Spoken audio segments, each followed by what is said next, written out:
पंचायत समितीच्या नवीन इमारतीच्या परिसरात होत असलेल्या नालीचे तसेच वाहन पार्किंगचे बांधकाम अत्यंत निकृष्ट दर्जाचे होत असून या निकृष्ट कामाचे पुरावे समोर येताच प्रश्नाची उत्तरे देण्याऐवजी उपअभियंता कुलकर्णी यांनी तिथून पळ काढला। सामाजिक कार्यकर्ते आनंद खरे यांनी या कामातील त्रुटी उपअभियंता कुलकर्णी यांच्या लक्षात आणून दिली, परंतु जबाबदार अधिकारी असून कुलकर्णी यांनी केले ह्या कामाकडे दुर्लक्ष।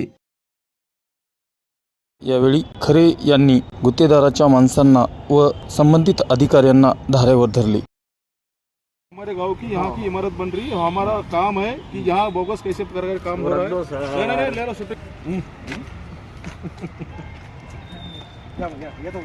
सरकारी निधीचा गैरवापर करून सुरू असलेल्या ह्या कामाची चौकशी व्हावी आणि संबंधित गुत्तेदार व अधिकारी यांच्यावर कारवाई व्हावी अशी मागणी आता जोर धरू लागली आहे। जनसावली न्यूज वसमतसाठी बाळासाहेब कांबळे। सांगा रे, चुकीचं आहे का बरोबर आहे सांगा मला पहिले।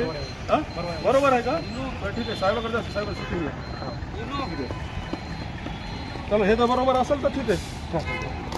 आपण बघू शकता वसमत पंचायत समितीच्या इमारतीचं नव्या काम सुरू आहे आणि या ठिकाणी आपण बघू शकता की कशा निकृष्ट दर्जाचं आणि बोगस काम होत आहे। त्याचं एक उदाहरण तुम्हाला दाखवतो मी की ही या नालीच्या स्लॅबची जी सेंटरिंग ठोकलेली आहे, ही स्लॅब ही आत ठोकायला पाहिजे आणि पण या ठिकाणी झालंय असं की ही 6 इंचाची पडदी, ही 6 इंचाची पडदी, या पडदीच्या फेस टू फेस याने सेंटरिंग ठोकली।